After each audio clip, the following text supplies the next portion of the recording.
Greetings, everybody, and welcome to the show. Hopefully, everybody's having a wonderful time tonight. I know, were you surprised? We started on time, actually. Wow. It's crazy. Nick's late because we're on time, so he's actually early because normally he's later than this. How you doing, Nick? How's it going? All right. Good to Thanks, know.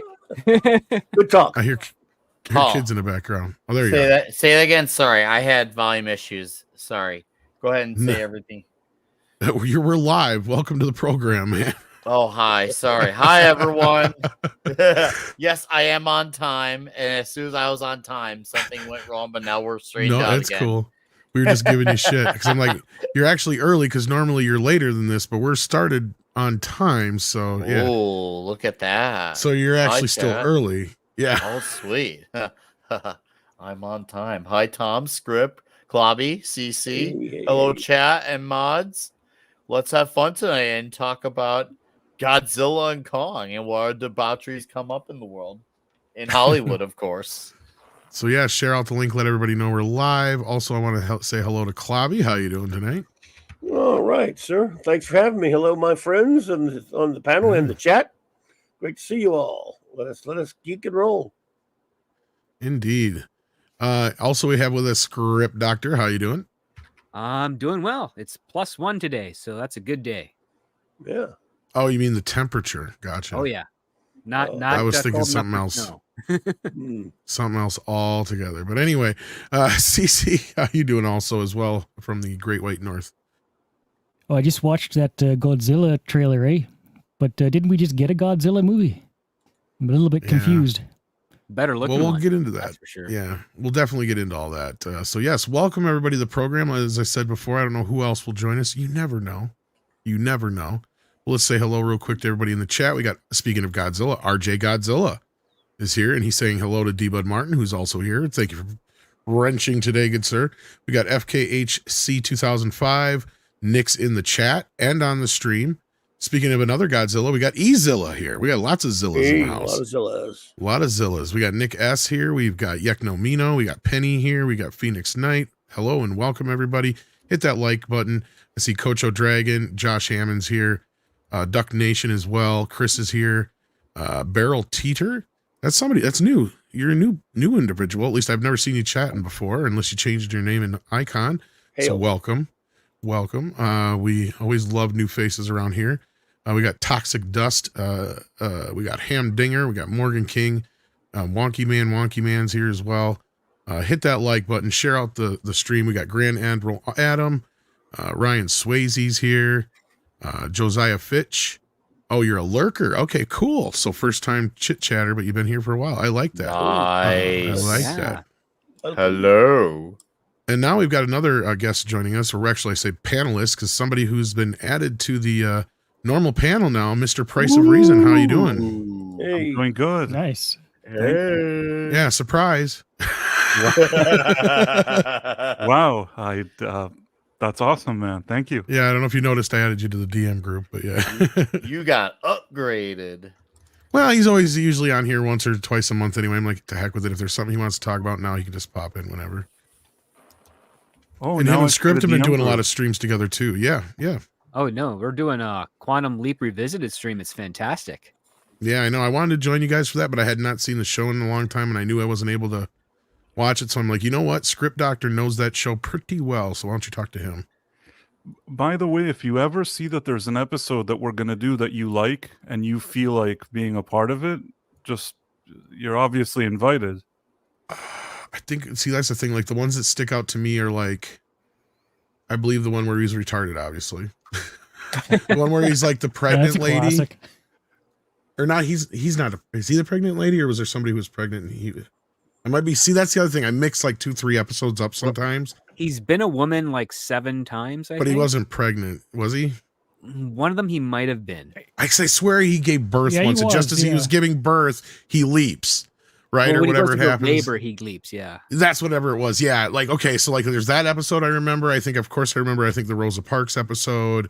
Gosh. I'm sure there's probably a handful more if I sat here and thought for a bit, but it has literally been so long. I do have the Blu-ray set. I just never have had a chance to dive I'm not into sure it. of a Rosa Parks episode. I definitely know a Driving Miss Daisy episode. Or something like that, where Yeah, there's some there's a civil Driving rights Miss Daisy. episode. Yeah, maybe that's the one I'm thinking of. Yes. So maybe it wasn't Rosa Parks, but it had something to do with driving and the Yes. race relation thing. Yes. You combined a few movies together. Yeah, that's very possible. Like I said, literally, you're talking back when I was like 10, 11, 12 years old is when I seen the show last. Maybe I caught it a few times in syndication when I was like 14, 15. Because I know Sci-Fi used to show it quite a bit. But no, it's a great fucking show. I want to get back into it. It's just I haven't had the time. So, yeah. And we may talk some Doctor Who, speaking of TV tonight, because we got a few Whovians on the panel tonight. But we have some other things to beat first, like Godzilla versus Kong or X-Kong trailer. Nicolas Cage is set to retire. What? Oh, yeah, I heard that. So this is Kiss. morning. Oh, Kiss again? Yeah, right. This ain't What, on like never the seventh retiring. retirement tour? I actually did a meme with because Razor Fist did so. This is like their 10th retirement tour. You're right. Oh, they're in So the I had double to- digits now. Okay. Yeah, like I don't know. I'm kidding, but like it's probably at least their But you fourth or might even fifth. be literally correct. That's the sad part. That might even So be I literal did by this. now. I know, Razor Fist. Well, Kiss played their final concert last night again. Well played, Tom. Well played. Speaking of memes, I come across this one today, and it just made me like laugh my ass off. Oh yeah. Wait, the other ones can hear us. And then this I was proud of our thumbnail today. So for those who didn't see it, this is probably my most. I love this. This is That's just really well composited. They need to make this movie now. Yeah, I didn't know he was. I was about to say I didn't know he was going to be in that movie. Wow. He Yeah. should be. Is that from, like, him and in Neck a or something? Godzilla movie? I don't remember what movie it was from. I just pulled it, and it just, like you said, it happened to be the right like lighting and composition Bees? and everything. That's the one yeah. with the bees. Wicker Man? No, I think it's older than that. He looks a little younger there. He actually be looks like called- he's part of the movie in this poster. I Godzilla know. Cage. Godzilla Cage Kong. That's the name of the. I need your help. We need to team up against Almost saved the thing. Mothra? I don't know. Mothra Or Monster Zero? Who knows? and John Travolta.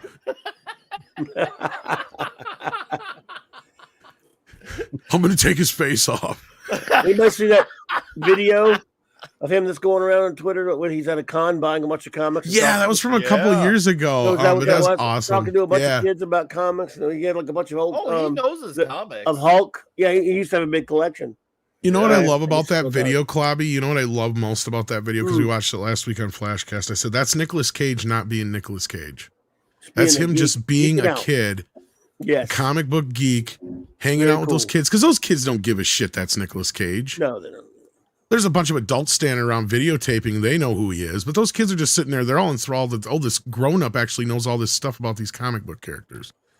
And he had I'm this sure a couple of early- those kids might know who he was, but still, he was He just had- living in that moment, living his Oh, yeah, best yeah, life. he had like a Hulk 1, 2, and 3, and 4, like the first 6, the early, his very first issues, and a bunch of other stuff. I mean, he was not cheap, by the way. But, yeah. No. But one thing I liked is that he was showing the kids the classics. Like, this is where it basically was like Yeah, saying, real you had to stuff. start here. Like, that was cool. Yes. I just loved it because it was not him being Nicolas Cage, right? He just I didn't enjoyed realize the that was a moment. long time ago. I just saw that today. It made the. Well, not just that, just Oh, he's sure. surrounded by kids who don't give a shit that he's Nicolas Cage. That was my Yeah, point. yeah. Yeah. Oh, yeah. They want to listen to him talk about the nerdy, geeky stuff, and that's what he's doing, is just geeking out, right? Like, and loving every second of it. Of course, his kid's got to getting pretty old too, anyway. So Well, almost a teenager by now, at least. yeah, I was gonna say, yeah. I don't think he's going to retire though. No. Well, we're gonna get into that. We'll save that for just a moment here. Actually, Pilgrim Media sent us in $2 first though. It says, guys, I read the 80-page RCID Disney audit. Wow, I haven't. I'm curious what comes out of that. 80. Yeah, I wonder if any of the Disney boys are busy or not. They can always hop in and give us an update on that. But since you brought it up, Price, we might as well start with that. Why not? Nick Cage. With Nick I didn't have Cage, that story. Yeah. I can tell you even firsthand, sort of even something that I know in real life, is that he's known for spending.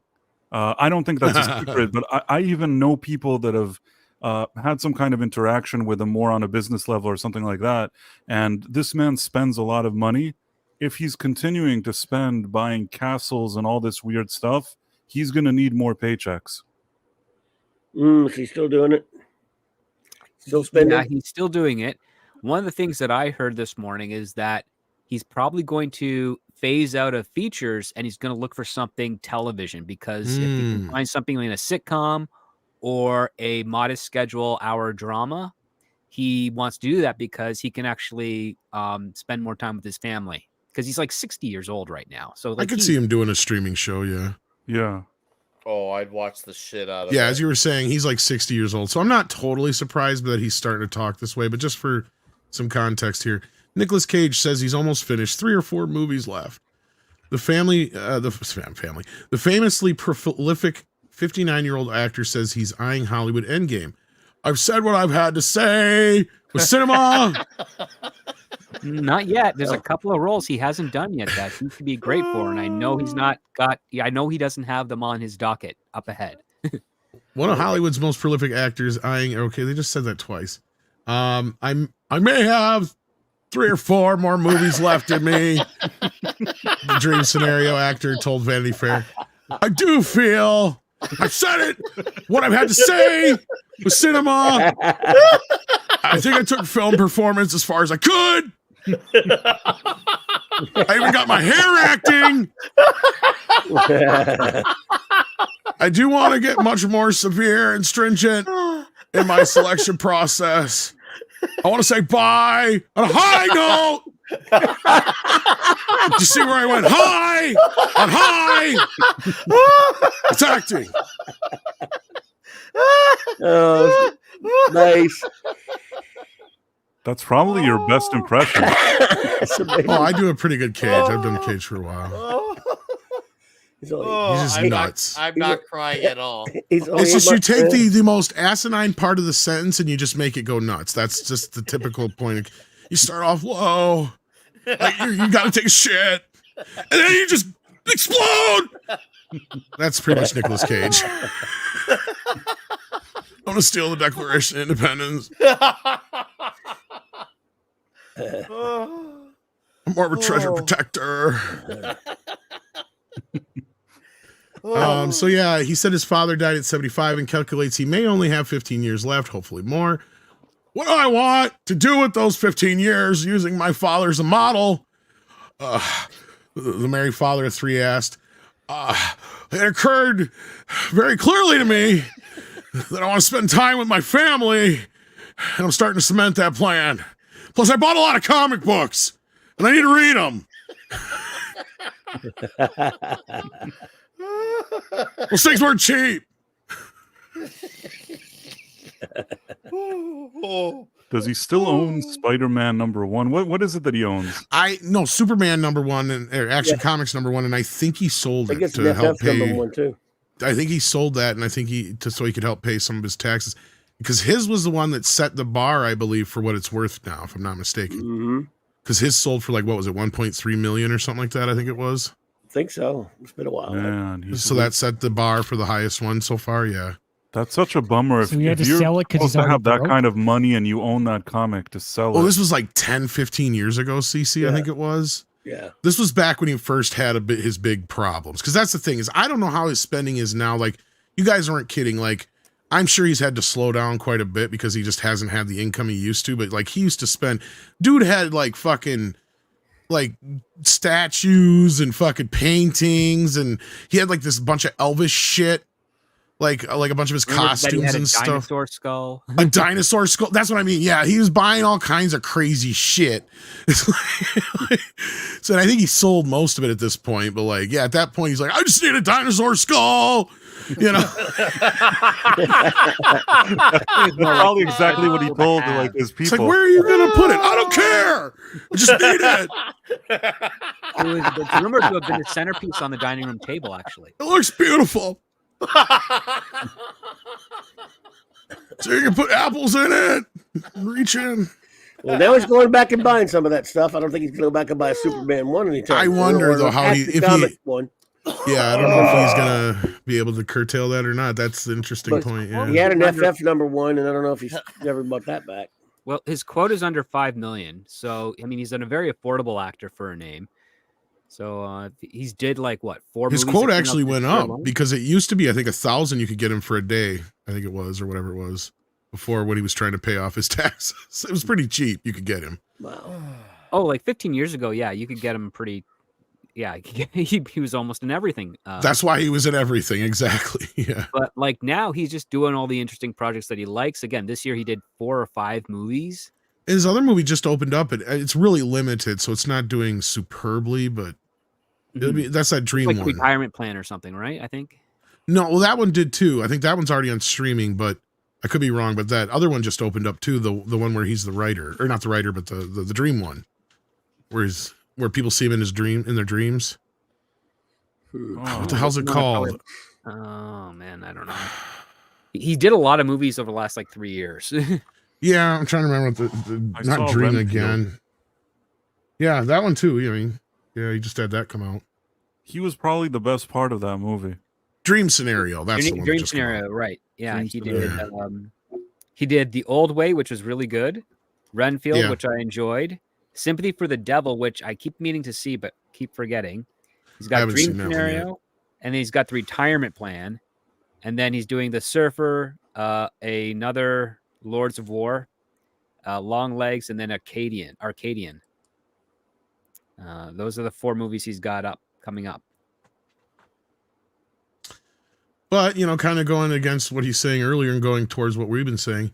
I'm a better man when I'm working because I don't want to be that guy that's sitting by the pool getting bombed on Mai Tais and Dom Perignon. I have been that guy in between jobs, and it's only fun for maybe 2 days, and then you're like, I gotta get healthy. So work has always been a place where my job is to get up in the morning to work out and do like 5 to 8 miles on the elliptical. I lift weights and I look in the news and I feed my animals and call my boys. When I'm on the set, I'm focused, working with other actors. I'm very clean when I'm filming, and that's important to me. Oh, I'm not going to recover today. I was even doing the hand stuff. I was doing like the focused. I think you might kill Nick with that impression. I know. I'm not He going loves to make. it. He I'm loves not it gonna, too yeah, much. I'm not going to even make it to Toxic Tuesday. I'm only Yes, performing for him at this point. Yeah. If you were on camera, we could have deep faked Nick Cage over your face, and I'm too fat for Nick Cage, though. That's the it's problem. even better though because it's like what I'm happened? Fat Cage. I've been off work too long. Following the Brando effect, whatever you want to do, go for it. I think I'm a piece of luggage. Or maybe I'm a donut.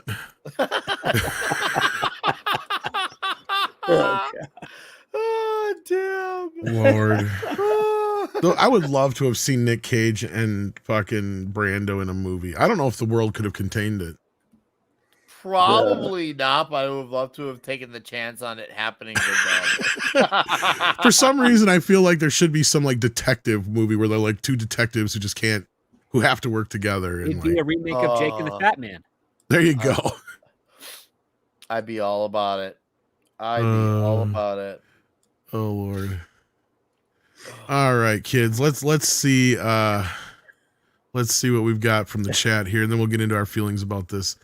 Pilgrim Media sends in $2. Says, guys, I've got this one already. Alabama Wyatt sends in 2 and says, I could eat a peach for hours. Troy Castor, that's right. Camelbot Killer sends in $2. Says, legal mindset video, 12 criminal allegations with Disney fire. Oh, I'll have to get a hold of legal. Maybe we can have him on the morning show. Doug 1985 says, Tom, Jonathan Majors said you need to be more like Malcolm X. We may talk about some Jonathan Majors tonight. I don't know if I wanted to get on that subject or not, but yeah. They've never done a movie together? I don't think they have. I would think, but maybe they haven't. No. Let's see. No, I guess I'm not. Gary Busey. What a combo! It should be a cop buddy movie. It should be You ever cover yourself in blood and go Con naked Air. in the moonlight? Con Air too. Oh God, I got there. Yeah, he could be the bad guy in Con Air too. That'd be amazing. Of course, he's a little old now, but yeah. I don't think All the right. planet can handle that. Even if No. Hollywood turned around completely, I don't think it could handle a Con Air 2. All right. Well, I think they're actually working on one. But Klobby, what's your feeling on this? Let's go down the line here. Do you think he's really going to retire, or is he just talking shit? I can't see how. I mean, what is he's only like about 8 months older than me. He still likes to make movies and stuff. He likes to get himself into trouble too and need money. So I don't buy into it not one bit. And who wants him to quit? He's too much fun, man. Yeah, I don't think so. Not at all. And he's cool because he's a comic collector, so he needs to stay in just for geeks. I mean, yeah. I mean, he's not that bad looking for his age either. I mean, I know his whole idea with, my dad died when he's 75. I'm like, I can't imagine your dad looked that good at 60 either. Yeah. Guys in that era lived pretty hard. Yeah, that's right. Yeah, that's right. Script? Right? Can make another Con Air. Yeah. I think he's probably going to phase out on the movie side and stick to something smaller, just because. Yeah, you had kind of said there's that, a lot more money in whether it's network television or streaming. There is more money to be made there. That Nick Cage could definitely seize upon.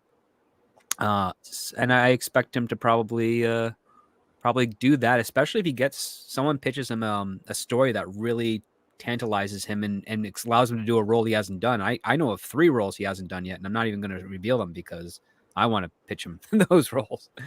And I have his email. Yeah. Ooh, do you? Yes, yeah, because we need some Nicolas Cage on here.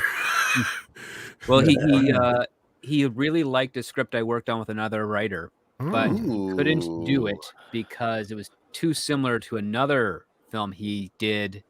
I think it came out last year, and but he told us essentially, like both of us, to keep him in mind if he has another one. And I'm like, yeah, I got something on brewing. I'm figuring out. So it's not this one, is it? Because I was about to script. I was going to save this till afterwards, but yeah, this almost sounds like something you could come up with. But Nicolas Cage comic book heist to become a movie at Lionsgate. The studio has picked up Action Number 1, a comedy from writers of Reno 911 creators Robert Ben Garrett and Thomas Lennon. Thomas Lennon, the Reno 911. Yeah, some of the most lucrative screenwriters in the industry. About the 2000 theft of Caged prize Superman comic book. So somebody tried to steal it, or is it just like a fictional story? There was I think it was a time when someone tried to steal it and he got it back. I think that's and then what a few it's years about. Later, he sold it. Yeah. That's what it sounds like here. Group of nerds who attempted to steal his copy. Wow. The issue was missing for 11 years. Wow. It was in an abandoned storage locker. It sold for $2.1 million. Wow, I was off. So I think he bought it for 1.3 and it sold for 2.1. That's probably what it was. Wow. There we go. That's cool. That's cool. Somebody sent that to me. I didn't even know about this. That actually sounds like a cool movie. I can't wait to see that. Dude, those Reno guys, when they get to do their own stuff, it's really good. Yeah. So CC, what do you think? You think he's done? No, not at all. The headline I saw earlier today suggested TV would be a direction. So I'm kind of with Script Doctor on that one. Especially if he enjoys acting, he'll pick and choose. Maybe he will pick and choose so that he's not doing a bunch of bad movies anymore. But I think he'll keep appearing in something or another for a long time. Yeah. Nick? I don't think he is done, but however, I could see him maybe doing a movie or two less a year at best. I think that's probably the most likely outcome. Maybe he won't do several movies a year, 1 to 2. Maybe he'll downsize because I'm sure he does want to do stuff at home, be with family. But one, he loves making movies. He truly does. Even his worst movies, he still gives all. And Klobby said best, he still likes to do a bunch of crazy things with spending. So he needs money to spend. So he's got to still have that balance there. So I think he'll just, instead of doing 3 to 4 movies, 1 to 2, and then still spend time, little time at home. I think it's going to be a 50-50 split at best. All right, Price. Yeah, I can see him doing streaming. I think that they're going to pay top dollar for him, and it's probably going to be good for him.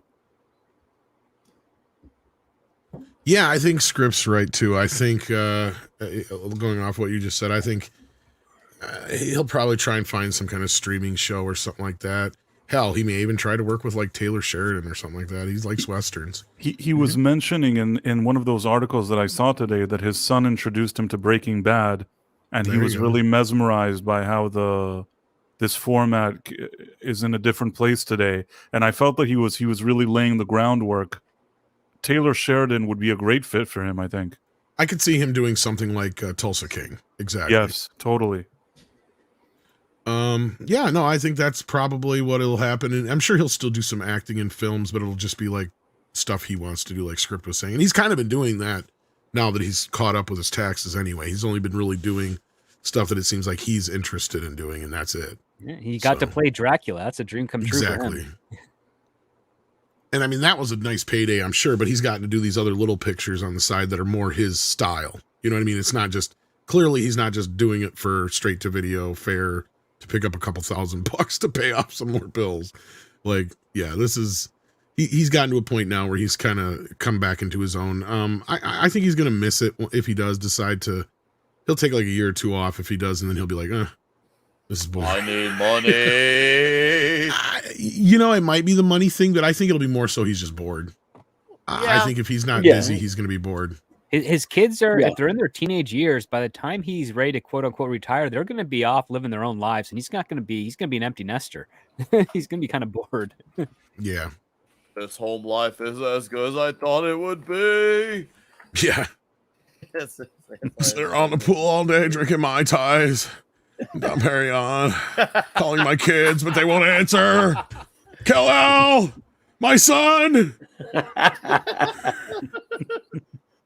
Why won't you text me back? I told him you could be a great man, Jarrell. Or Kal-El, sorry. I fucked up the line. Let me redo that. Do you want to film and keep going, or do I have to stop? Just keep going. Okay. Oh, damn. I wonder how method he is sometimes. Like he didn't talk to nobody on Willy's Wonderland or something like that. Like just, it was that was in the script originally too, wasn't it? Script, like that was just the way the character was, or did he make it that way? What, in Willy Wonderland? Yeah, where he doesn't talk through the whole movie or whatever. No, that was I haven't seen it, but okay, that's what I thought. Yeah, because I think I had said that originally. I'm like, he probably said that, and then you're like, oh no, it was in the original script. That's what I thought. Yeah. All right. Well, that was the gimmick. The gimmick was that the main character doesn't talk. All right, let's get into this now. I know this has been getting beat to hell out of the last couple days here, the last day or so since it's come out. We got our first trailer for Godzilla X Kong.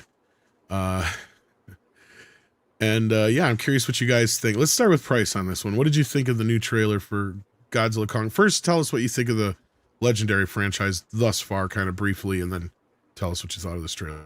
You know, until now, I haven't been... I like watching the movies in the sense of there's some monsters there, and either they're battling each other or destroying things, and there's a part of me that likes that. Even if the movie isn't great, I'm capable of enjoying that. But I haven't thought that their movies have been all that good. I remember the Bryan Cranston one, which I didn't really like anything they did with the characters. Maybe I liked seeing Godzilla. And the Godzilla versus Kong, all the deaf girl stuff didn't really speak to me. I thought that it was nice that they had the monsters. As far as this one goes, it looks kind of, I don't want to say silly. I think that I'm going to enjoy it just because I like seeing the monsters, but I'm not expecting much beyond that. I don't think it's going to be an experience like Godzilla -1. Well, nor do I think people should try and compare the two of them, but I see where you're coming from, yeah. And I knew that was going to kind of be the conversation today. And I'm curious how many of us now have seen it, because I know Clavy's seen it now. -1, I mean. Mm-hmm. I know Price saw it, of course. I don't know if Nick or Script or CC have gotten a chance to see it yet, but doesn't sound like No, it. I watched Lady Ballers and Doctor Who. which is probably not the Well, best we'll get of the- to Doctor Who, but yeah. Like CC there. I wish I would have been able to see Godzilla -1, but no, I too saw Lady Ballers. Is it not out in Canada yet, or It's just in a limited theatrical run. Getting Oh, seats is okay. a little pricey, tricky, and the ticket price is alarmingly pricey for what it is. Gotcha. It's like $22 a single seat. I'm like, Really? wow. Yeah, yeah. What? Yeah. So Wow. yeah, so you're not sold on this price?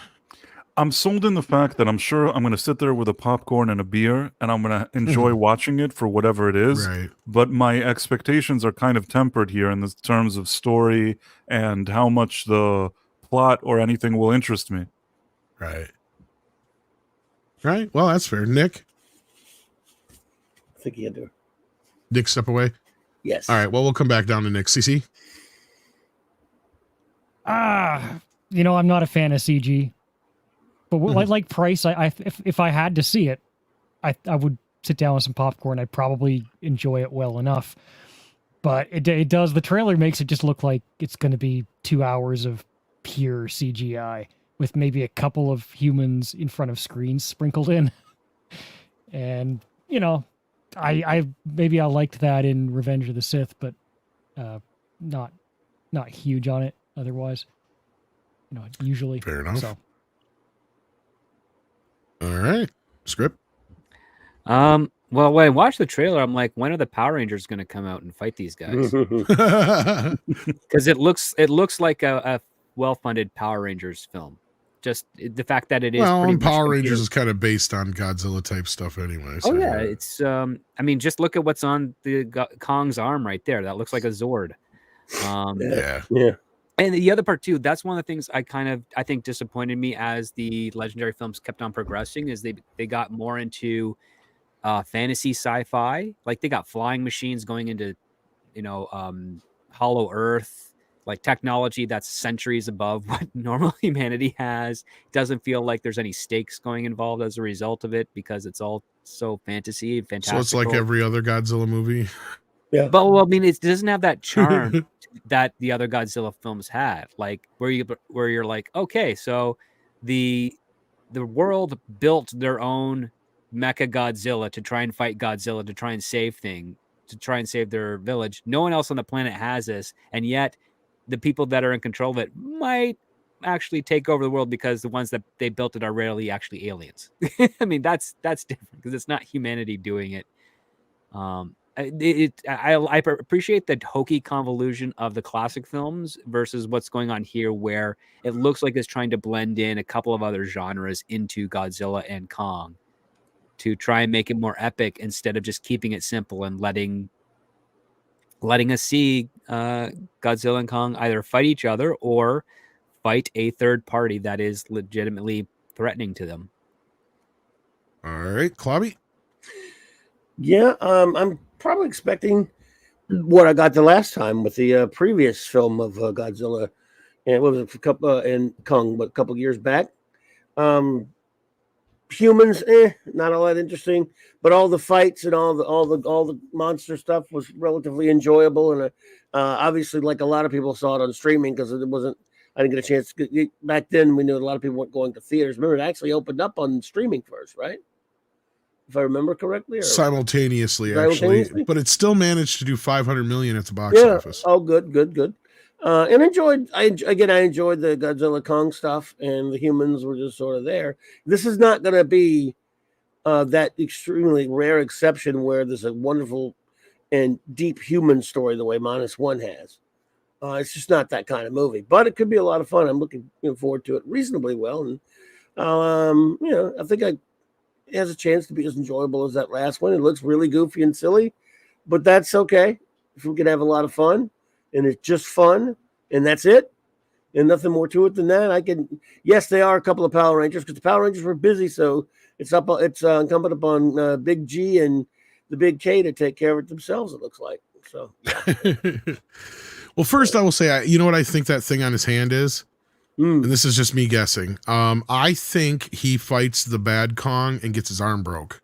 Yeah. And I think that is something that the people make to help him both heal and be able to still fight at the same time.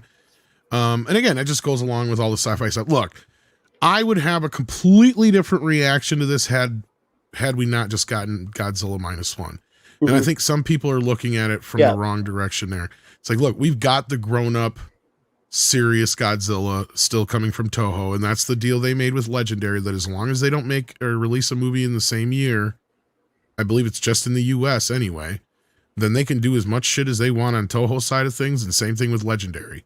As long as they don't butt up against each other in the same year, that's the only thing that they can't do on the big screen. Now, that being said, I have had a love-hate relationship with this franchise from the start. And I'm kind of with you. I think that as long as they keep doing what they were doing in the last one, they're probably going to be fine, because I enjoyed that for the most part.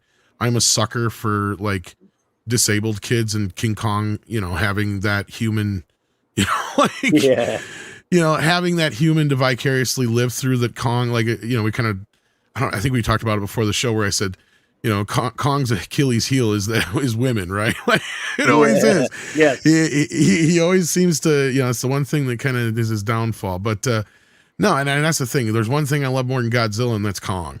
So I'm not, you know, secretive about that at all. And in this case, I'm looking forward to it. I am tempered a little bit, but I can see where some people are freaking out. But we have both. So it's like we got more Godzilla stuff right now than we've ever had before. And I don't see that as a problem, because I don't think one's going to usurp or replace the other. And you know, I kind of realized this after Godzilla King of Monsters came out and it didn't do so well at the box office. Yeah. That they got the right idea with Godzilla versus Kong. And that was, they started to realize that our audience is not so much adults, it's kids. And look at this shit. Look at this. And these are dolls that have been out. This has been out now for a couple of years, and it's still at regular price. It never is. They still aren't on clearance yet because they just keep selling. Monsters sell. And you know what they'll do? Exactly. As soon as the new stuff comes out, they'll just replace it with the new stuff. That's exactly what they did after Godzilla, the last Godzilla movie here. And I saw this, I'm like, shit, I got to get that. I have my son collected them in the 90s. But I mean, it just goes on and on. Look at this. I mean, yeah, they're popular. It's very popular with the kids. And I think that's where Legendary is doing the right thing here. I don't have a problem with it. Is it goofy and stuff? Yes. And so is the old Godzilla. And I understand where you're coming from, Script. And I totally agree with you. In fact, my biggest issues with all of the films so far have been the human elements. Like, I think Godzilla, King of the Monsters, could have been completely fixed had you either took the family element out of it altogether, because you didn't need them there, or just had the bad guys force her to turn the machine on so they could draw out the monsters for their own reasoning. Having her work with it, with the bad guys, made it so convoluted and stupid and took away from the rest of the movie, right? Like, to me, I think they got that balance a little bit better in Godzilla versus Kong. So I hope it's the same here. Yeah. But we'll have to see. Now, Nick, you're the only one who hasn't got to chime in yet because you stepped away. What's your feeling on Godzilla versus Godzilla X Kong? I thought it looked all right. I'm gonna see it. I'm not gonna pretend like I'm not. I'm interested. I'm not like over the moon about it. I'm hoping to see Godzilla -1 finally soon. But that said, Godzilla X Kong, I'll give it a shot. I think the trailer looked decent. I know there's a lot of people complaining about the CGI, but it's a monster movie, so whatevs. I just want to hope that it's good and have a movie where I can turn my brain off. I am worried, though, about the human element. That's probably my one minor concern is the human element, because I'm tired of the humans mattering or them trying to matter. I understand they need to exist in these movies, fine, but come on. I don't need to care about these humans. Mm-hmm. Yeah, and I agree with Zontar here. I'd have been just as fine if they had not brought back Millie Bobby Brown, because she just reminded me of the last movie. Like her role was kind of pointless. Exactly. Let's see what you guys are saying. E-Clay says, an ape with a power glove seems familiar. Kongo. Thank you for the $2. Yeah. Exactly, like Amy. And then Nick S wants us to play the Baby Godzilla Mothra clip. Well, you sent $1.99, so I guess I have to oblige. I just got to find it here in my... There it is.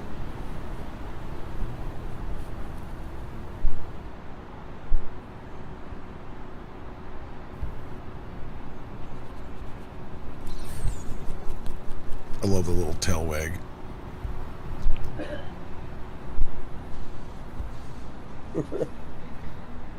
Whoever coughed, that was like perfectly timed.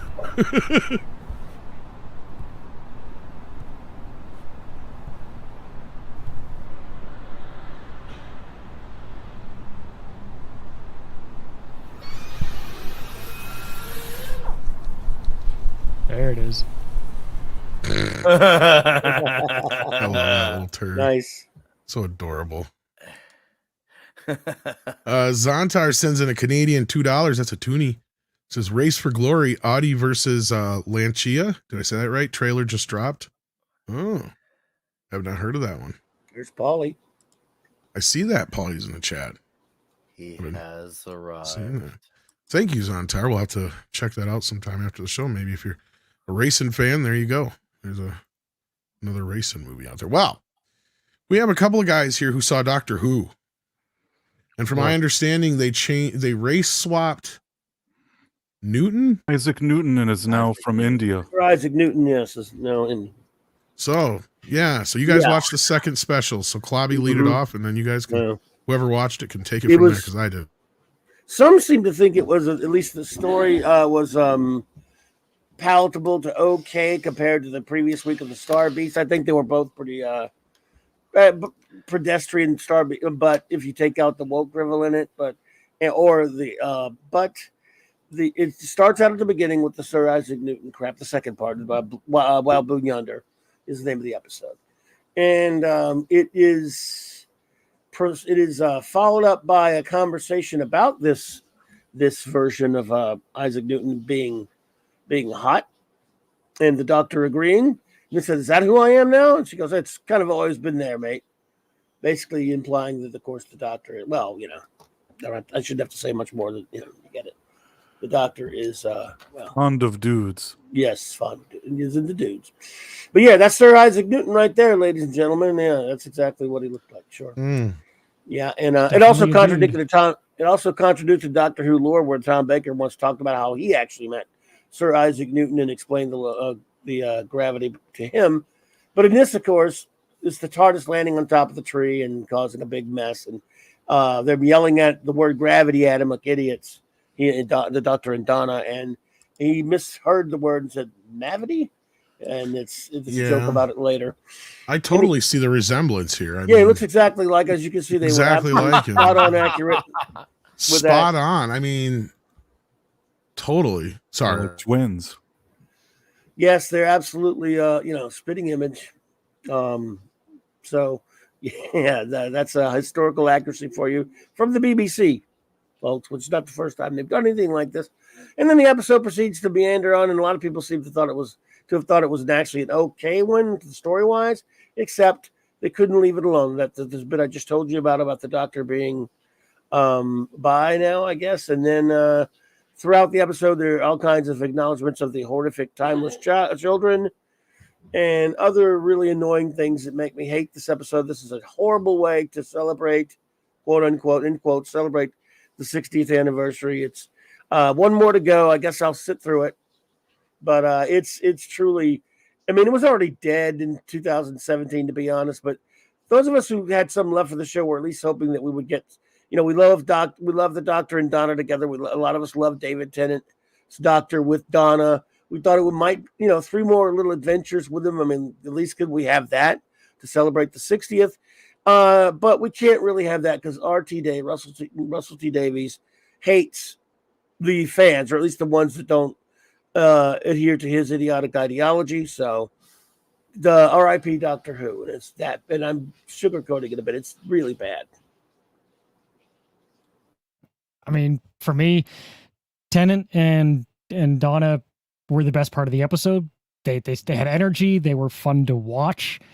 The episode itself was, I mean, for me, I'll say it was perfectly average. If it was just an episode sitting in one of Tennant's seasons, taking away the race swap and all that other stuff, it would have been a perfectly just sort of middling episode in one of his seasons, like a B-side off of something that gets thrown into a new collection, a deluxe edition. It's like, oh hey, there's this extra episode. Yeah. For me, what was most frustrating about this episode is the constant key jangling about how easily they could erase Chin Ball's and the timeless children and all of that, because they're talking about how the doctor, he can't really remember all that, but it's like it's haunting him. It's like some kind of a dream. It wasn't quite exactly there. There's a mystery there to be resolved, and you have this alien species, which is which can create doppelgangers. I think they should have made it so that the doppelgangers had no idea they were actually not the real ones. I think that would have been far more fascinating than just they know they're the evil villains. There's so many opportunities set up here to just reset all that crap, and I know they're not going to do it. It didn't happen all the times people talked about it in Star Wars.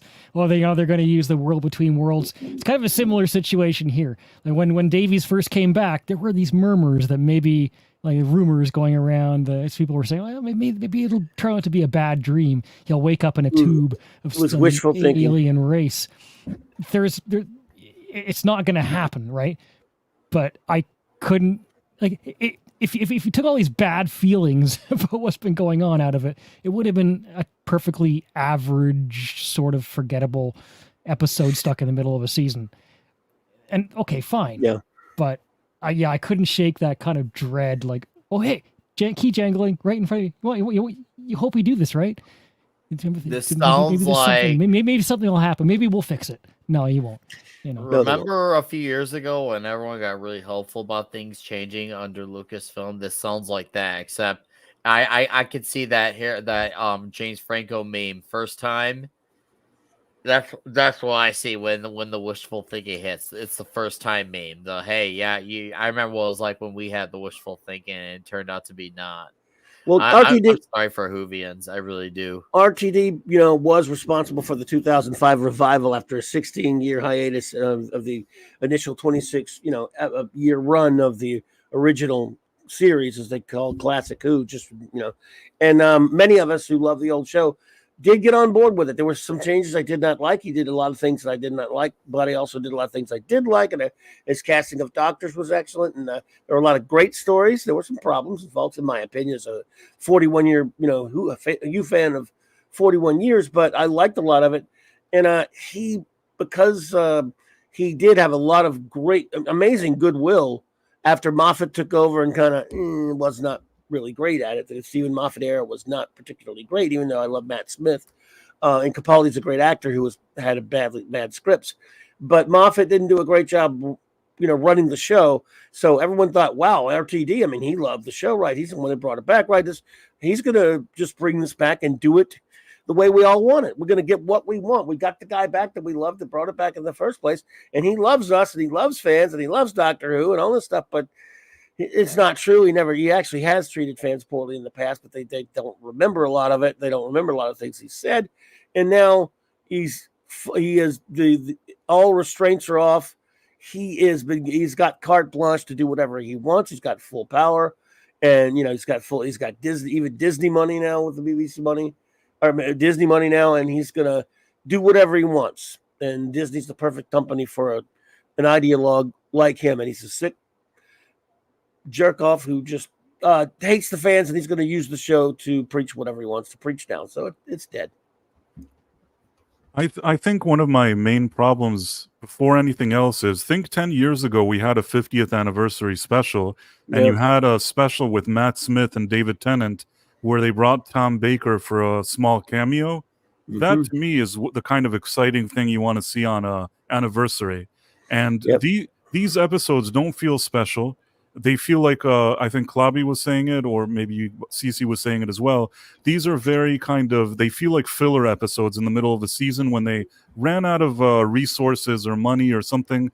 The second one felt even cheaper than the first one. The first one didn't feel cheap. It just wasn't very good. But both of them feel like this isn't prime Doctor Who. It's not prime Russell T Davies even doing Doctor Who. So regardless of all the propaganda, these aren't the best episodes, and certainly not exciting for 60th anniversary. But then when you throw in all of the agendas and propaganda, and I think I agree, both of you were saying this, that during this episode there was a really good chance here to kind of retcon out of existence some of the issues that the previous showrunner did, and instead of retconning them out of existence, they seem to be embracing them, which is somehow much worse. And yeah, just to sum it up, it's kind of like watching The Mandalorian and having somebody say, well, Snoke really is a bad guy or whatever it is. So you're kind of thinking, okay, they're never going to get rid of that sequel trilogy. So that's how the last episode kind of felt. It is a lot like that. It's the same situation, basically. You're not, for those who really understand that Filoni's is not a good thing for Star Wars, RTD is an even worse thing for Doctor Who. The difference is he was once celebrated and lauded, and when this announcement was made a couple of years back that he was taking over, a lot of people, even though I wasn't thrilled because I knew, I kind of had problems with him anyway. I didn't think he'd be this bad, by the way, but a lot of people, you can kind of understand them getting their hopes up the way they his did. His ego has grown. I think back in the day, he may have had whatever ideas he had, but the BBC wasn't the way they are now, and I think they wanted something more middle of the road. Whereas now, it's like he's a kid in a candy store. He can walk around and whatever he wants to shove in there. He has Disney and BBC all in, so it's really not a good situation. Very well said. Absolutely. All right. Well, and it has that added layer. Added layer now where you have to separate the art from the artist a little bit too. You can look back at those old seasons, and you have to kind of forget about what's happening now is from the same person who did some of your favorite parts of the old seasons. Mm-hmm. Some of the the best Tennant and Dawn, and the whole completion of Tennant and Donna's story. If you're going to go back and enjoy that, now you have to do it in context of ignoring the fact that this has all taken place, and you have this new context, not just in the actual story of of what's happening in the show, but of the creator himself and how he's handling himself with the show now. Exactly, and it was so sad seeing Wilfred just getting that. I don't know if that just kind of hurt, that scene there, seeing that all because I don't think we'll see him in the next one, maybe for a second, but. The actor passed away. Bittersweet, yeah. Cribbins, right after he did that scene, he passed away, and wow, it hurt to see him because that was one of the only touching thing about the episode. And it was nothing. There's so many good actors that have final roles in such crappy things these days. Yeah, that's statistics for you. Because again, most stuff that's made, it's hard to sort of swallow as an honest fact of it, but again. Entertainment is a crapshoot. Most of it's going to be bad. It's the stuff that's good really stands out. That's why we like it. That's why fandoms exist around it. It's just the nature of the game. And every actor, every writer, every director, they all know that they're probably going to do something that they hope is going to be great, but it turns out crap, and they just have to move on. Yep. All right. Well, there's nothing else to say about Doctor Who. We got a super chat on that. It says Michael Gonzalez, who sends in $5. Doctor's female companions have always been her beards. Right. We knew this. It was always coming since Jack and Eccleston kissed in series 1. That was just kind of a joke thing back then. It was harmless. And we love Captain Jack, and he's like, and again, I'm not just a gay guy, like an omnisexual character, and everyone loved him because he's a great character. No one cared about the sexuality was part of his. He made a thing of it with his shtick and his humor, but he was a great character first. Oh, and, his Torchwood specials were fantastic. I loved his first season of Torchwood. Didn't like the second season much. Children of the Earth was pretty good, and then that last one, but still, he's terrific as a character. People love Captain Jack because of his characterization and the way he's terrifically played by John Barrowman. Who's very charismatic. He has a very strong screen presence.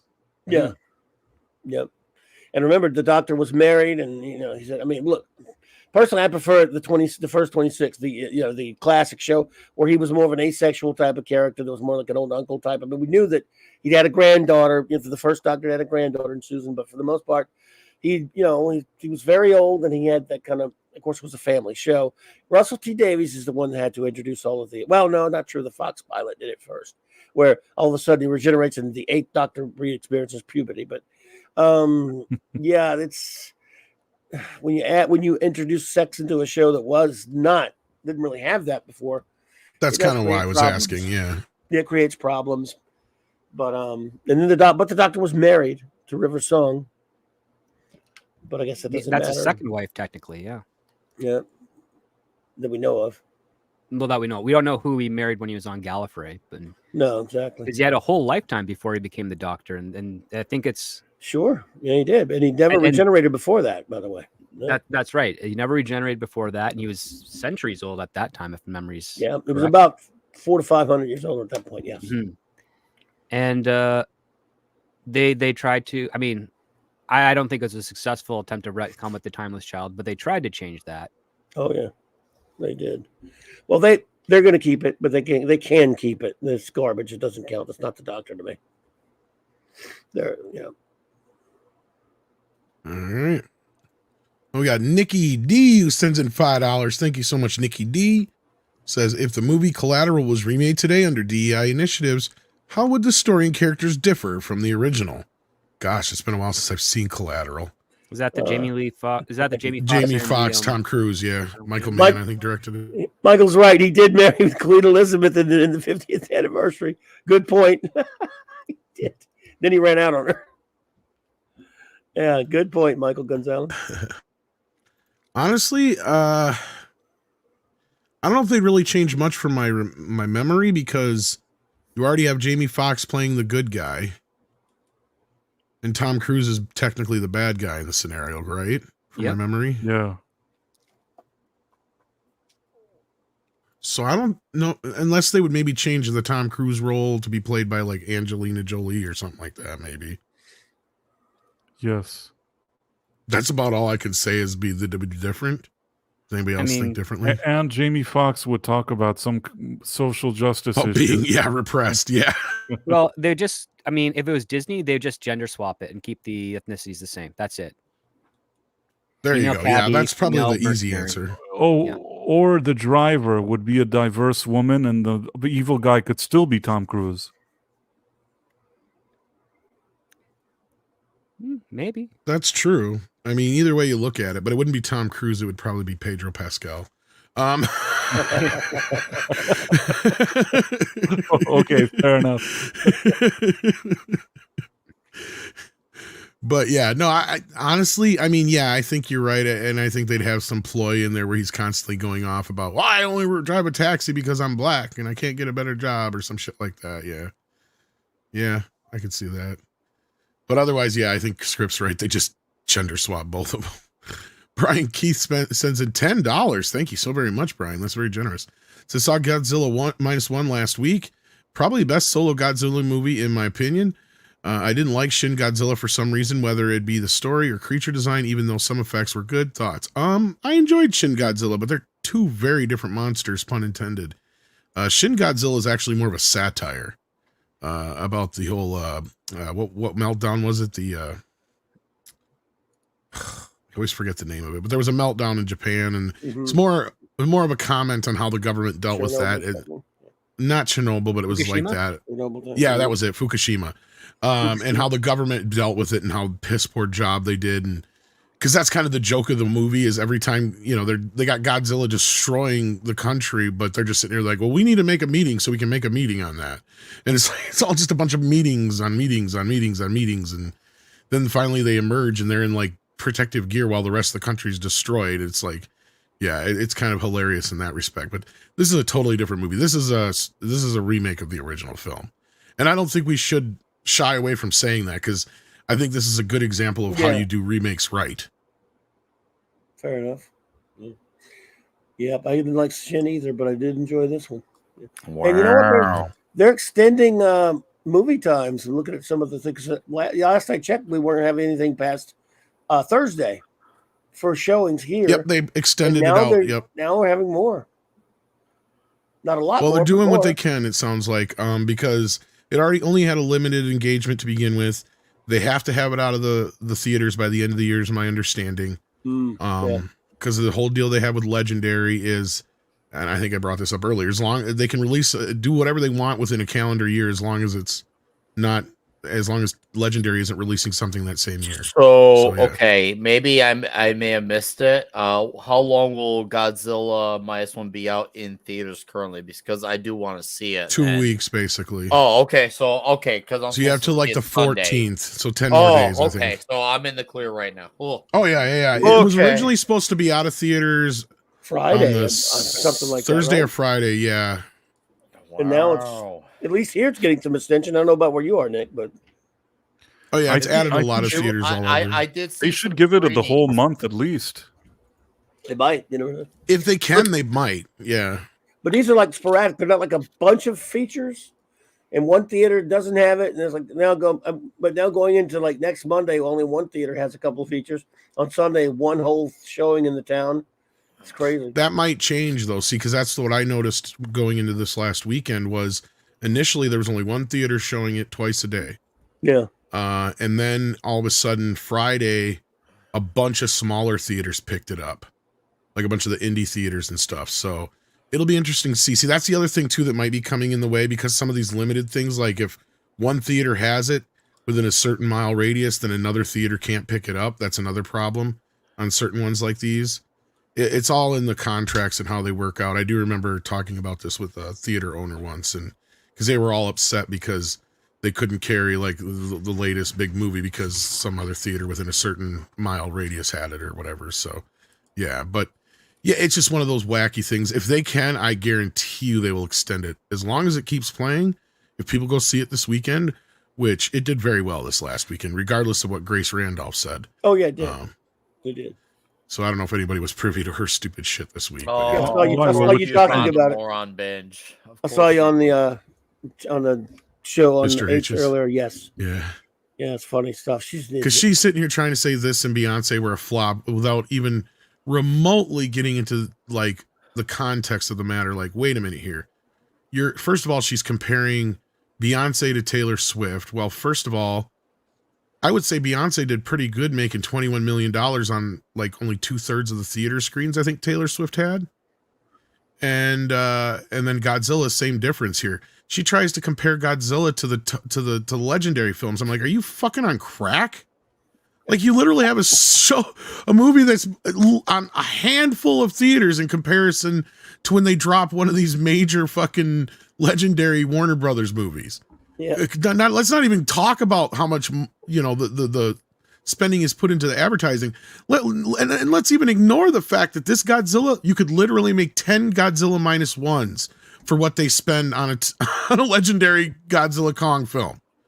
So like, she's overlooking all these things to jump to this conclusion. And I'm like, bitch, did you even look at the per theater average? Both of those movies kicked every movie's ass, especially if you bring in that Animal movie, which is a Bollywood movie. And The Shift did very well altogether, regardless. So like, all these movies that did very well this weekend weren't the studio pictures. The studio pictures all underperformed, actually.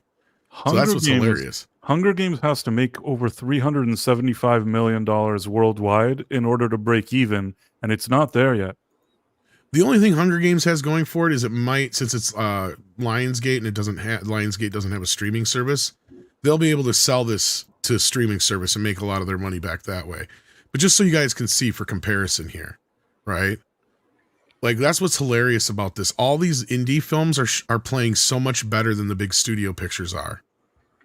Nice. And fucking the Marvels got kicked out of the top 10. Wow. It literally only made $100 and some thousand yesterday. That's all. And Animal's not Hollywood either, right? That's my point. Yeah. All those ones that are in yellow are not studio pictures outside of, well, technically Lionsgate released Silent Night, but I think it was an indie pickup if I'm not mistaken. If not, they're not. It's only on 1,000 fucking screens, or just under 2,000 screens. And it's still kicking ass, right? I don't even think that's in its wide opening yet, if it's ever going to get a wide opening. Wow. Yeah. I mean, we're comparing these movies to movies that have, look at that, the amount of screens they're on. Hunger Games is on 3,600, almost 3,700. And Same on thing with Monday, Trolls and Wish. On Monday, Godzilla outdid at the box office the Hunger Games. It's doing better now. On over 1,000 less screens. Right. Wow. I hope they keep, if they can keep it for Christmas, I hope they do, because that movie is going to it's going to hold very well with word of mouth. And then you got Christmas coming up. It's a great Christmas movie. I know it's a subtitle isn't going to be for everybody, but I mean, heck, you know, I'm going to be with family over Christmas, and they're going to be like, "What do you want to see? What's in the theaters?" It's a tradition. We always see a movie over Christmas. And I'm going to say, well, Godzilla, and they're going to look in the newspaper and see if there's a showing of it. So if there is one, tickets sold. If there isn't, I technically bought 2 tickets for my Godzilla showing. I bought a kid's seat next to me so nobody would sit next to me. Wow, was it that crowded? Stop. I learned that from 6. Was it that crowded? No, but you know what was funny is the 2 guys next to me did the same fucking thing. Wow. So you had the middle row of us fucking nerds, all each two-seater to ourselves. The rest of the theater was pretty well filled up. I'd say about 2/3 full. Now, according to culture, his theater was packed. He went to an IMAX though. The one they didn't have it in the IMAX in my. I couldn't believe that Madison didn't have it in an IMAX, but it was in this. It's like a Max Theater, X Theater thing it's called or something like that. So it's like a big screen. To me, it's like shit. I used to go to the standard theater and this is the size of the screen. But the only other thing that it's got about it that's special is the reclining seats and you got the Dolby Atmos. And I'll tell you what, if you get a chance to see this movie in Dolby Atmos, holy shit. I did. Yeah. It sounds like Godzilla's over top of you, the planes and everything. Yeah, that's what I saw it in. Yeah, it was something. They did an amazing job with it. So yeah, so these little movies are playing so much better than the big studio films. That's what's hilarious. Trolls would probably be the outlier here because I think because how much did Trolls cost to make? I think only like 60 or 70 million. So it has a ways to go, but it'll probably play through Christmas. Trolls will, but Wish has fallen off a cliff.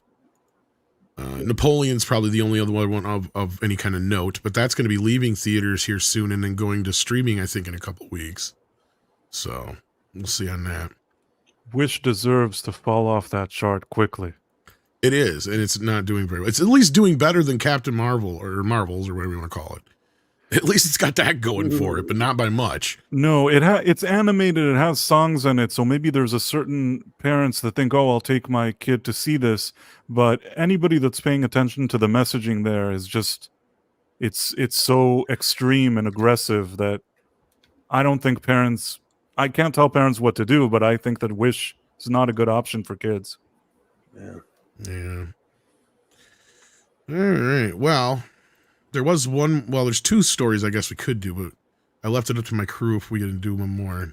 I haven't really got any answers, so you guys look in the back and let me know here while I read this. Let me from Michael Gonzalez, who says with $5, if the doctor married River Song and she is a time traveler, does that make the doctor a bigamist? And did he marry Susan's grandmother? LOL. Clobby or one of the Whovians?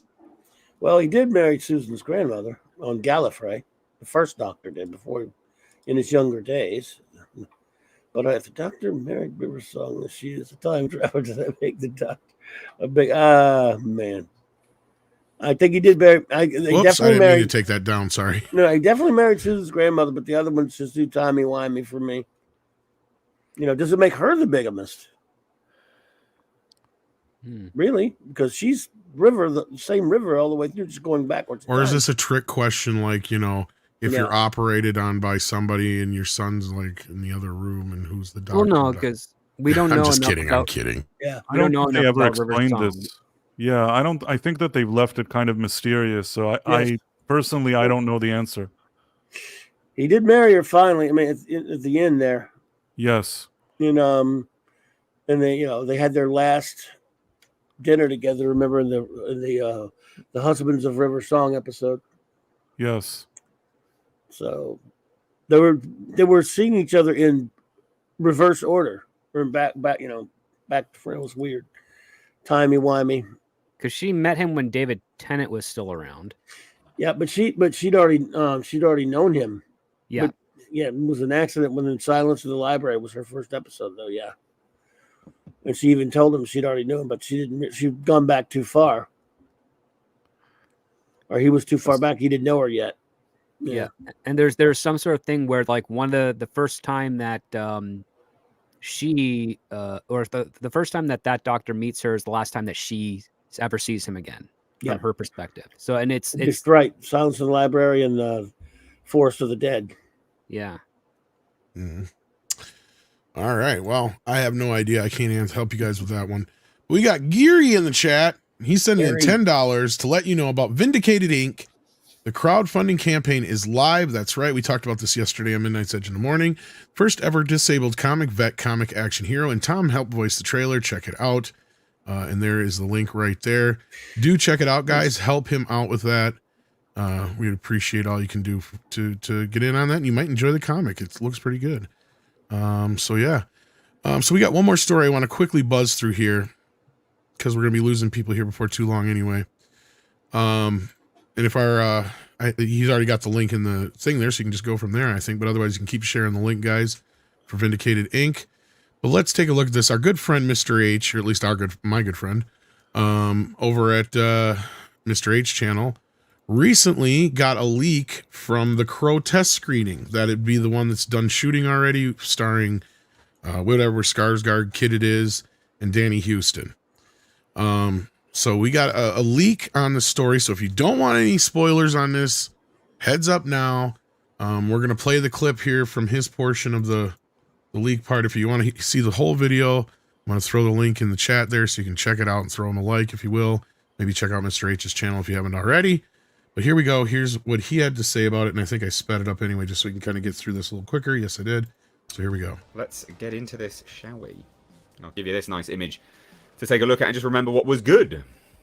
The original Crow was fantastic. Love that film. I've done a retrospective review. What's funny is I wore this shirt today without even knowing this was coming. This is a very different interpretation of James O'Barr's original graphic novel. Interestingly, it's only the very basic premise and a few characters carried over into this brand new story, which is, I think, going to be annoying for a few people. So it is one of the better films in this franchise, if you can link it up to the franchise itself. It's one of the better ones, but it does lack the energy and style of the 1994 original. So that's a shame, because that was what made that film so iconic, and again, why I chose to leave this image here. So the movie itself is very, very slow in pace, with a tone reminiscent of gritty neo-noir thrillers like Drive or The Girl with the Dragon Tattoo, rather than the very gothic, rain-swept fantasy world of Tim Burton's Batman, if you're going to draw comparisons anyway. So the very best thing about this movie is the incredible and committed performance by Bill Skarsgård, because he is the lead, who is seen sporting a cropped mullet, interesting, and full-body tattoos. But I really like Bill Skarsgård, so I can believe all of this. So my wife got me this weird new kitchen. Are you fucking kidding me, Mr. H? God, I love her. Yeah, that's probably The good. film opens with our protagonist, Eric Draven, fighting to get clean in a rehab facility. It's here that he meets Shelley, a beautiful new resident with her own dark past. So they're both residents, both addicts. The two quickly become infatuated with each other and eventually break out of the facility together, running off into a nameless city, ready to take the world head on. So it's that. All right, so already off the bat, I'm not liking this revamp of the introduction story to Shelley and Eric, right? No, it sucks. And I don't think anybody here can probably disagree. No, it's just, For a couple reasons. First of all, I like the way Eric and Shelley were portrayed in the original film because they weren't portrayed as people who had any problems necessarily. Like, they were good people, right? They were just caught up in a shitty situation where these people were trying to take over the building they lived in. And Shelley was kind of like an old school hippie and she wasn't going to let the man tell her what to do. Right? Like, that was kind of the idea I got out of that. Making them drug addicts, breaking out of a fucking drug facility. Yeah, I don't like that. That sounds way too trying to adapt How to modern. the modern. Yeah, how modern Yeah. of them? yeah, how very modern. This is as Oh, it modern gets as better. modern gets. Oh, It gets God. better. Building that love story. So the first act of the movie focuses on their budding romance. They live fast and they play hard, enjoying recreational drugs, making love, Yeah. and professing their newfound They just affection keep for each other. doing it. However, not soon after, we are introduced to the film's antagonist, a powerful business magnate known as Mr. Rogue, who's played by Danny Huston. Now, this individual has connections to Shelley's past. Rogue is imbued with supernatural abilities, interesting, that allow him to trade innocent souls in exchange for an extended lifespan here on Earth. When Shelley bears witness to his sinister agenda, he sends his thugs to find and eliminate her and anyone else who can compromise his position of power. So this leads to the inevitable confrontation where Shelley and Eric are discovered and then brutally executed by Rogue's henchmen. So Eric sort of wakes up in like a dream world, a limbo. It's like a world between worlds, guarded by an army of crows and guided by a mysterious vagabond man who seems to be a representative of the afterlife. This is quite interesting stuff, and I'm not, it's the execution that matters. The Guardian then sets Eric on his path to putting the wrong things right by means of vengeance in order to rescue Shelley's soul from hell. He returns to the world of the living, unable to be killed, but lacking the skills to fight. One of the more interesting aspects of this movie versus the previous films is that Eric doesn't suddenly have the confidence and physical prowess to take his revenge easily, which is true. If you watch the first one, he comes back and is sort of all of a sudden able to fight and things like that, I guess. So this one is very messy. He suffers some brutal physical damage along the way. His healing abilities are much slower, and he definitely feels pain with every attack. So an interesting. So for a majority of the film, Eric doesn't have the traditional look of the Crow either. He doesn't fully transform into the undead Avenger with a painted face until the final act, which I think is kind of sad. I mean, why not just do it straight away, I guess, is my perspective on that. And also, interestingly, he doesn't have the Crow as a constant companion. So there are multiple birds seen throughout the movie in the background, but they don't necessarily guide him in his mission. He has to figure out how to track down his killers on his own. The film is extremely violent, so that's good. Though there is a lack of personality from the villains, so I guess cannon fodder. Oh, yeah. They're mostly interchangeable thugs, and it robs the chaos of any emotional impact. So they are mostly just meat for the grinder, cannon fodder. All right. I don't think he. There's also very little action, with only one memorable set piece. A spectacularly bloody showdown at an opera house that really delivers the necessary visceral thrills. So again, it's that slow pace, interspersed with very little action, and then presumably that third act showdown. All right, so let's leave it there. If you want to hear more, go ahead and check out Mr. H's video on it. But I want to get everybody's thoughts on this. We're losing script first, so I'm going to jump to him first and foremost, because man, I really got to hear your thoughts on this shit. Oh, well, I'm confused. How does it have lots of violence but very little action? I don't know. Look, I've been I'm not like a diehard Crow fan. I've enjoyed a couple of the movies, not all of them, of course, because there's a number of them in TV series that were not. There's only one good one, yeah. But I just don't feel the need to remake this. What they were able to put together for the original Crow was a miracle, considering the fact that Brandon Lee died during production. Yeah. I don't think this is. I think this is the desperation from the people behind the Crow trying to get the IP reinvigorated, and I think they're coming at it from the wrong angle. I think they're coming at it from basically the suburban assumption of what the Crow is because of its gothic prowess. Thing. Okay. They're like, okay, so the guy's got like the whole idea that they were drug addicts, and like, yeah, the suburban family would look at someone like that and assume that they're drug addicts. So let's just lean into that. I'm like, no, there's irony in the fact that they're not. That's what I was trying to say. Yeah. And so, yeah, I agree with you on that part. Yeah, you never know. It might be good, but if test screenings are reporting that's got a slow pace, one thing I think is the most asinine description for a crappy movie with a slow pace from people that like it is that it's a slow burn. Well, no, it only counts if there's some heat behind it. And in many cases, those movies are actually very cold. So they don't qualify as that slow burn that so many people who just really, really desire that this be good and that they want it badly find excuses to do that. I don't know if that's going to be the case here. I hold suspicions, the same as yours, Tom, and probably like Nate over at Mr. H, that this is probably going to be less than stellar based on these early commentary on the screenings. Yeah. Clobby, what's your reaction to this? This is one of the classic examples of a movie that never needed any sequels, and sure as hell doesn't need. Well, you know, I'm about remakes. I'm very You know my prejudice against remakes. So absolutely, again, I was never really like biggest fan of the comic or anything, but I respected it and I liked the movie a lot. Of course, when it's been a while since I've seen it. All this does is make me want to go back and watch the original since I haven't seen it in a while. Right. It's so unnecessary. But then this is not the only time, so can't say I have much of an opinion other than this does not interest me to see this remake in the least. Now that the talk of it's out there, it just makes me want to go watch the old one. Gotcha. CC? If it's not The Crow, don't call it The Crow. Make your movie with your ideas and sell it as a new idea. And if you really need to set it in the Crow universe, then fans will figure that out and people will watch a good movie. If it's good, you can still sell a new idea. You don't have to, you don't have to attach everything to an existing IP. It's You're not wrong, because there is it's the frustrating thing. Yeah. The stuff they added to this is actually not that. I kind of reminded of the Child's Play remake again, where it's like, look, you've got enough new stuff in here that you probably could have done your own thing. You might as well should have, because the stuff that you have in here that's new is so far away from the mothership. I agree. Yeah. Any more to say, CC? Sorry.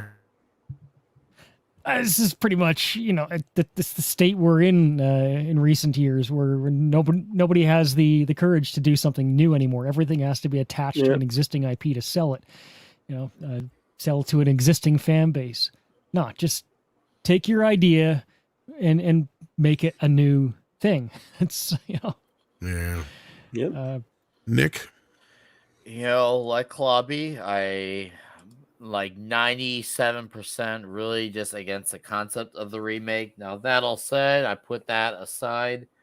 I'm with CC Karaoke and the idea that, there's enough ideas change where it doesn't seem like it's a Crow at the worst. I'm going to call it the worst because it's not the best, but the worst and least. They could have just had it set in that timeline, that universe, whatever you want to call it, and roll with that. Preferably, I would say they should just went with a totally different name, everything.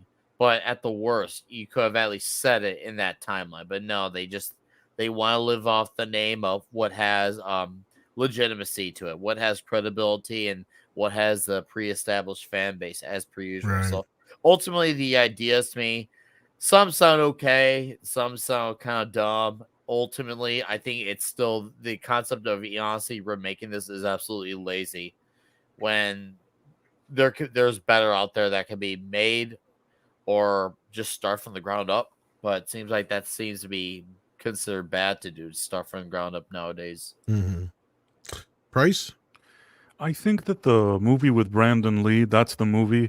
I've never really been into... I'm not a huge fan of The Crow to begin with, but certainly all those other things that came later didn't really interest me, and this sounds even less interesting. And I agree with whatever people were saying here. It used to be that people walked into a studio and somebody said, hey, I have this new idea about 4 guys in New York fighting ghosts. And that's a crazy idea. Nobody did it before. Somebody said, what about a DeLorean that travels through time? Now they just walk in with the same thing over and over again. It's okay sometimes to do remakes, but it seems like nobody can think of one original idea. Like, if their lives dependent on it, they can't even think of one original thing to pitch anymore. Yeah, instead of coming in and saying, yeah, that's a great point. Look, I'm probably the biggest Crow fan on the panel. It's been many, many, many, many, many years since I read the comic, but from my recollection, this movie, the original movie, does deviate from the original comic. But a lot of the stuff that it deviates was either because they had to finish like not even a third of it, but like maybe 10% of it or whatever without Brandon Lee. And then the other half was that, they made the bad guys more than just fodder, which was the part that stuck out to me more specifically than anything than what Mr. H said, because look, these are bad guys that most of us can name. Even if you're not a huge fan of the film, you know them. They're like Tintin, T-Bird, Top Dollar being the one that I bring up the most. Because look, Top Dollar in that movie, he's a villain that can compete with like Alan Rickman in Die Hard, man. I mean, he is amazing. And that's what makes that movie so memorable, is because you have these horrible bad guys and they deserve what's coming to them. And we love getting to see that satisfaction of getting to see, these guys get their ass kicked or killed or whatever. And the other part of this is making Shelley and Eric less than by making them drug addicts and all this other shit. Like, that's the problem, is they were good people before. That was the whole point of them getting killed and why it was a travesty and why it was an injustice, was because of what happened to them. And doing it this way, again, you're changing the story so much, it might as well just be its own thing. And, and this whole extending the intro of them meeting and all this crap. And this is where I'm glad you're still here, Script, before you leave, because I wanted to get your take on this too. To me, it feels like they're creating more of a prequel story so they can have more sequels later on. And most of this movie is going to be shit, because the original movie starts where they die already. They're dead, basically, at the beginning. And the crow is actually used in a way, not just because it's his power and it's his guide. It also helps us get through the story quicker so he knows what he has to do. Yeah, I mean, the only thing you could probably say that's lacking from the original Crow is we don't really understand who these characters are completely before the tragedy occurs. We can only hope that in the first 5 to 10 minutes that's as much detail as they get into, or real estate as they explore. Well, we learn a little bit more throughout the film, but yeah. Well, I mean, it's trickled in through as much, but when you learn it in that way, you kind of lose the impact of the tragedy that they face in that first act. And that's kind of the thing. It's like, you don't want to be filling in those types of gaps that are already motivating you to be invested in this film.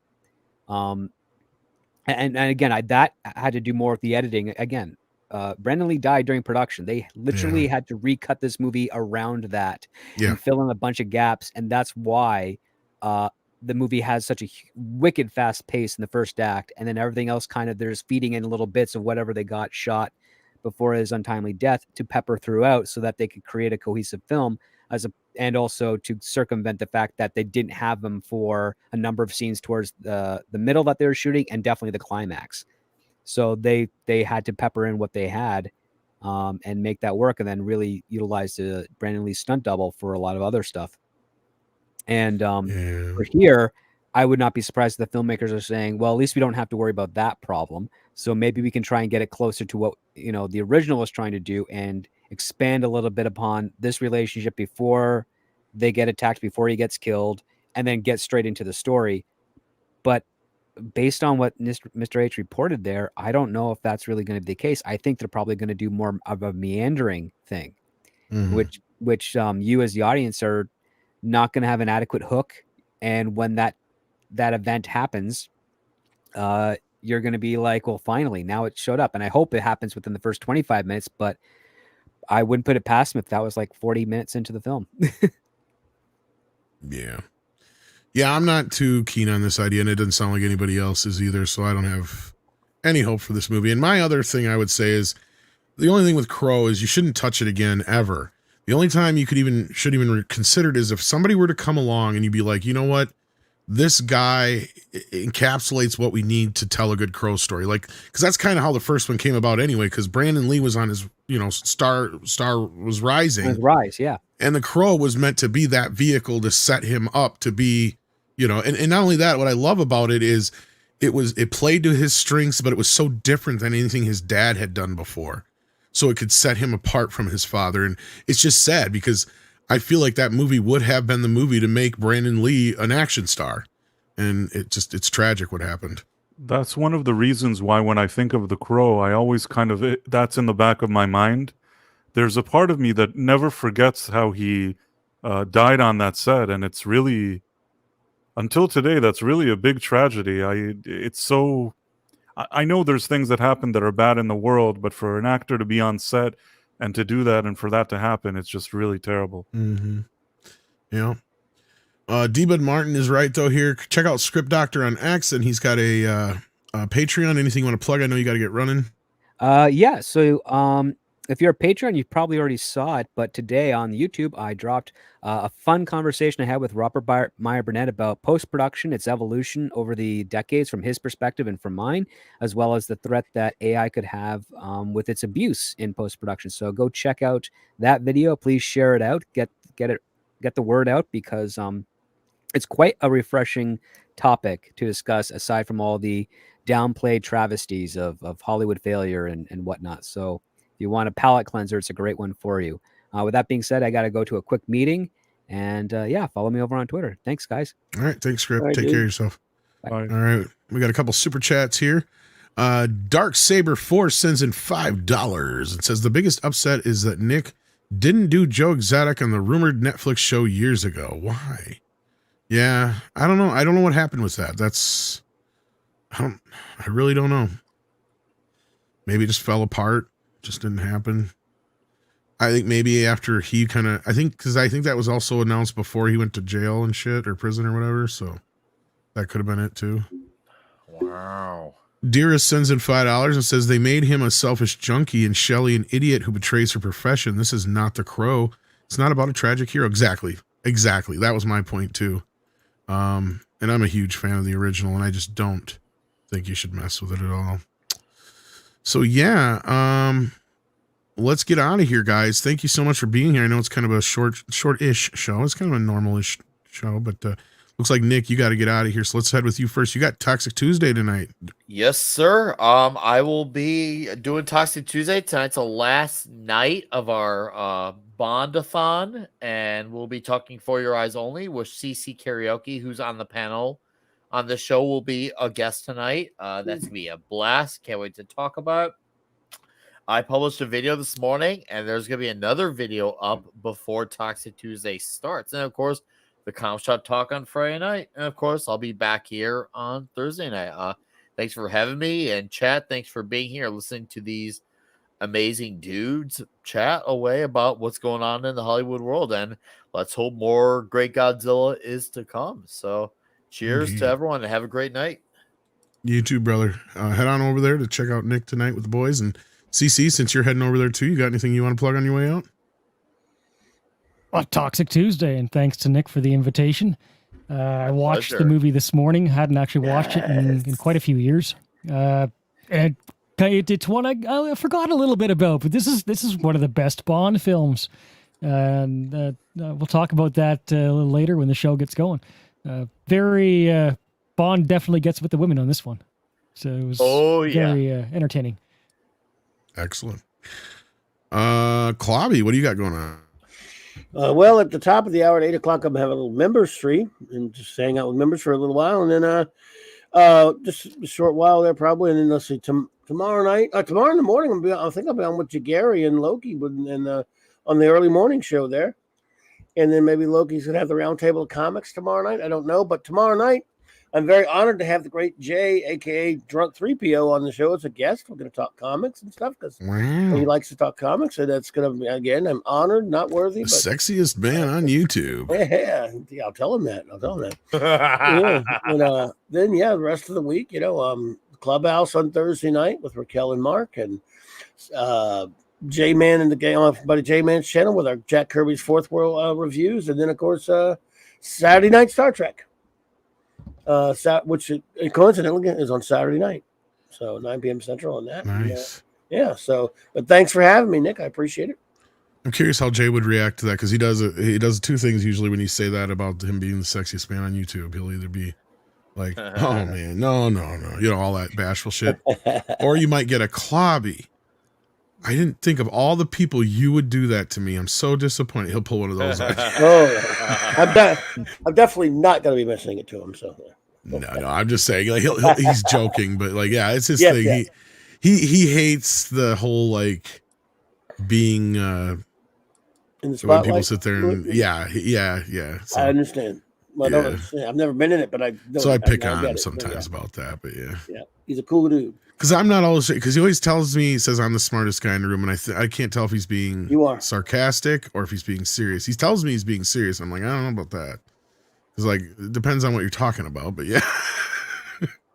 I hear you there. Otherwise, I'm usually the first one to go, let's get the fuck out of here, if that makes me the smartest one. Like, shit don't feel right. Let's get the fuck out of here. I'm usually the first one to say that shit. That's fucking funny. And Price, welcome to the Nut House.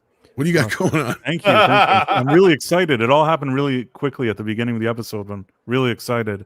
As for what I have going on, I did the Doctor Who second special. I had the first one before, but now yesterday I posted the second special, the review. And on Thursday, along with Script Doctor and a few other of my friends, were reviewing some Quantum Leap Revisited. Indeed. I wish I could partake in that. I said I'm gonna have to maybe check out a few episodes and You have Maybe an I can open join in. invitation. I from day one told you should come, but I understand you need to watch the episodes, and I don't know if you have the time, or if also, like you said, you haven't watched it in a very long time.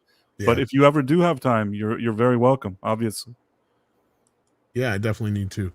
So yeah, with that, let's get on out of here. Thank you so much, kids, for being here tonight. We appreciate it. Take care of yourselves and each other. Yeah.